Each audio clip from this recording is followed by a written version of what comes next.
Hi everyone, it's Bethany and I'm so happy you're here today. I'm very excited because today I'm going to tell you my TBR of 2023. If you don't know what TBR is, it's my to be read list for this upcoming year. So these are all the books that I hope to complete in the upcoming year. I'm going to tell you all about them. My goal for this year, I'm giving myself a very easy goal, is to read at least one large book or two smaller books per month. I'm a very busy mother. I homeschool, so I really need to give myself goals that are very easy to obtain. So I'm hoping to surpass that goal, but for now, I am just doing the one or two books per month. And also in this upcoming year, I am hoping to do some book journaling for the first time. So I'll be sharing more of that soon. So make sure you subscribe and hit that bell if you're interested in hearing more about that. And these books are ones that were recommended to me. I've gone on and joined all kinds of different Facebook groups and asked for wholesome books. I particularly like to read books that, I guess if you were going to give a film rating to books, would be PG and under. I don't like reading anything over that. So these are all wholesome books to what was told to me. So in recommending these books, don't leave me liable if it isn't a wholesome book or under that PG rating. And if it isn't, I will let you know when I'm reading it, because I don't want to recommend anything that I would not read myself. Okay, so let me share the books with you. And this isn't all of them because I did put in a book outlet order yesterday and ordered some more, and I will share those with you soon. But for now, this is my list. These first two I actually got for Christmas from two of my daughters. They went on my Amazon wish list and bought these for me. Now this one is what I'm talking about. This is a long one, so this will hopefully be read in 1 month. But this one is called If I Were You by Lynn Austin. So this kind of give you a quick synopsis of what this book is about. It takes place in 1940 and 1950, so I'm guessing it's kind of a crossover. In 1950, it's in the wake of the war. Character Audrey Clarkson leaves her manor house in England for a fresh start in America with her young son, and she is a widowed war bride. Then she finds out that an old friend has been impersonating her for the past 4 years. And then I guess it goes back to 1940 to where they had their friendship. So this one sounds like a lot of fun. My favorite types of books to read are historical fiction, which is this, and I also like rom-com or romantic books, and I guess this kind of fits under that section. And this one is called The Bake Shop, and this is by Amy Clipson. So this is an Amish marketplace novel, and on the back here it says that the character Christina Kurtz loves to bake, and she decides to sell at a local market where she meets somebody named Jeff Stoltzfutz, don't know if I'm saying that right, who is in the booth next to hers. So I'm guessing there's all kinds of debacles with her father and all kinds of unforeseen events. And let's see if their friendship will last and God's plan for their future. So this one looks like a lot of fun. And next, I have The Blackout Book Club by Amy Lynn Green. This is another historical fiction novel. So this one takes place in 1942, where the character Avis Montgomery is the head librarian in a small town in Maine, and she's not much of a reader, but when the wartime comes and threatens to close her library, she thinks of ways to get it to stay open. Again, another one I'm very excited about. I read last year, The Last Bookshop in London, and this kind of gives me those feels a little bit. And next we have another rom-com pick. We have Authentically Izzy by Pepper Basham.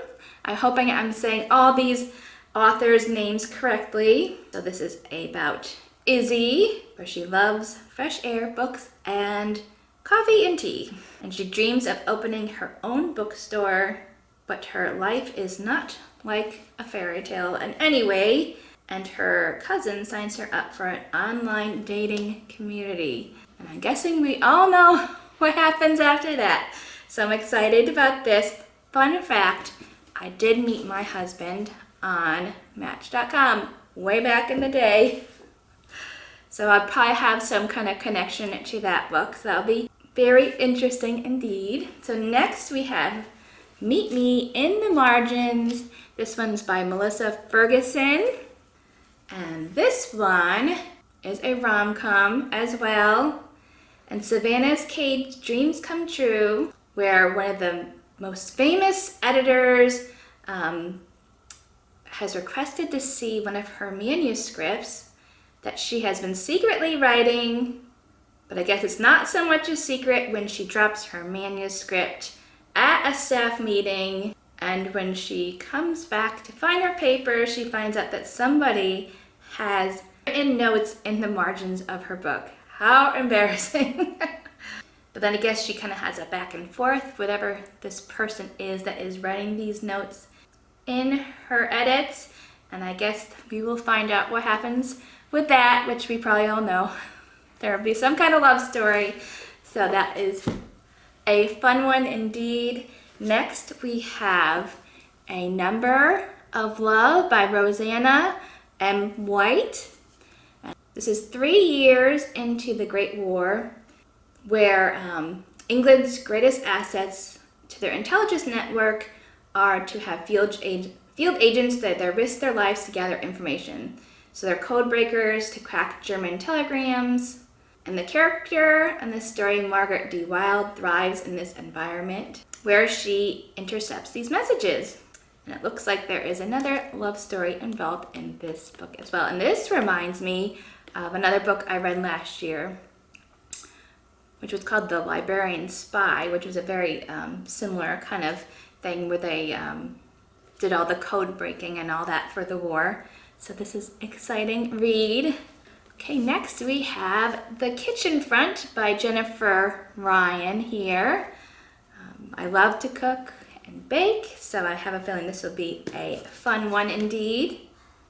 And this is 2 years into World War II, so these all kind of have I really like stories from that era, so there's kind of a theme here for this year, where Britain is feeling its losses. These have been destroyed, food supply is low, and in efforts to help with housewives with the rationing, the BBC Radio made a program called The Kitchen Front, where they held a cooking contest, and the prize is to be the first ever female co-host. So this is all about that contest and the people that are in it. And this book was actually recommended by a friend.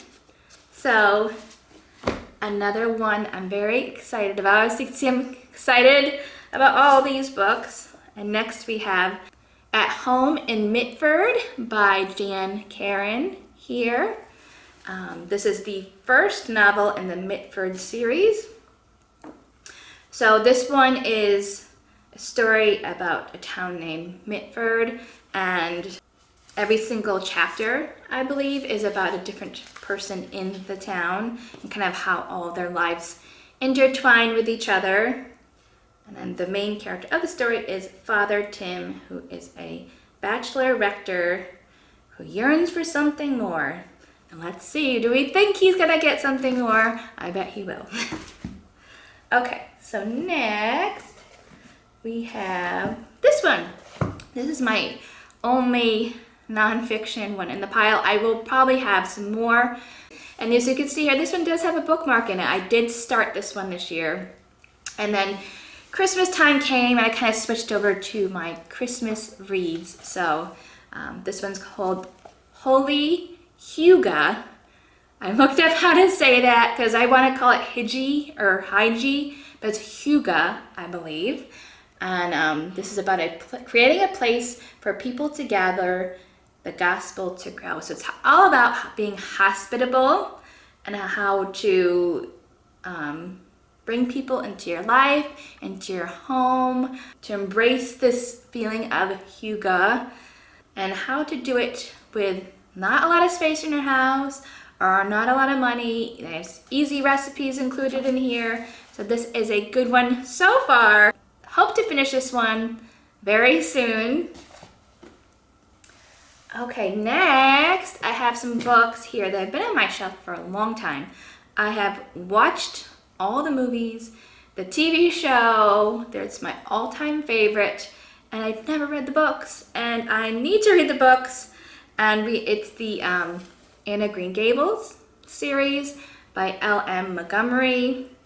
If you don't know, the story of Anna Green Gables is about an orphan girl that is sent to live with a brother and sister who actually wanted to have a boy to adopt to help around the farm because the brother is getting older and needed help, but there was some kind of mix-up and they sent a girl instead.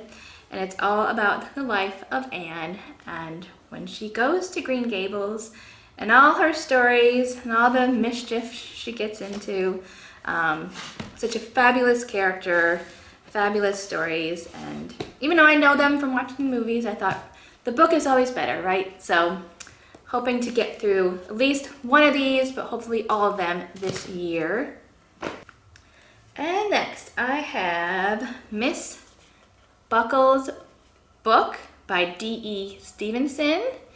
And this is how Barbara Buckle is in a bind and times are harsh. Her bank has seen better days. So she is hoping to sell a novel to get some money. And her novel is a smash.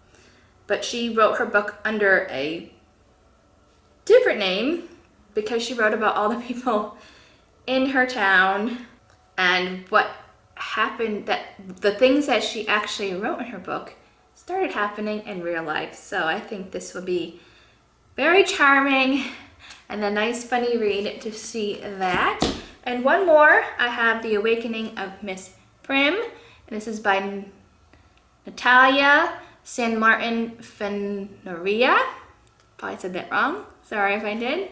And this is about Prudenza Prim, a young woman of intelligence and achievement, and she accepts a job as a private librarian.